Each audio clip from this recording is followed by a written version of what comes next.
কেমন আছেন? অনেক ভালো আছি। সুন্দর লাগছে অনেক। তোমাকে অনেক সুন্দর লাগছে। Thank you. গান নিয়ে ব্যস্ততা কেমন যাচ্ছে? খুব ভালো। ঈদ গেল, তারপরে গরম গেল, সবকিছু ঠান্ডা গরম যায়নি এখনো আছে।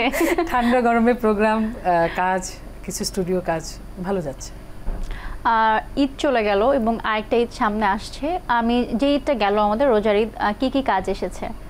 রোজার ঈদে আমার 3-4টা গান এসেছে। তার মধ্যে রোজার মধ্যে একটা গান এসছে, কালাচান। এই গানটা মোটামুটি ভালো সাড়া পাচ্ছি। আর ঈদে যে গানটা এসেছে সেই গানটা দুষ্ট রাজকুমার। এটা নিয়ে অনেক মানে আলোচনা সমালোচনা, মানে একটু মজা, সবকিছু মিলে। তাহলে দুষ্ট রাজকুমারের গল্পটা আমরা একটু শুনি। গানটা আসলে কিভাবে আসলো আপনার কাছে?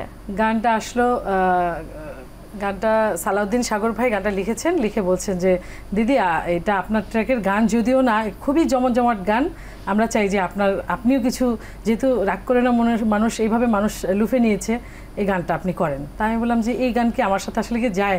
বলছে অবশ্যই যায়। তো আমাদের পলক হাসান সুমন ভাই সুর করে আমাকে পাঠালো।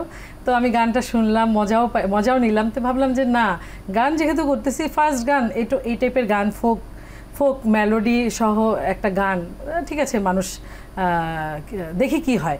তো যাই হোক গানটা গাইলাম, গাওয়ার পরে মিউজিক ভিডিও হলো, সব কিছু মিলে টিকটক, রিলস, ইউটিউব খুব ভালো যাচ্ছে। আচ্ছা, গানটা তো মিউজিক ভিডিও আকারে হয়েছে এবং গানটাতে মনে হয় অনেক নাচানাচি, খুব আমরা জমজমাট।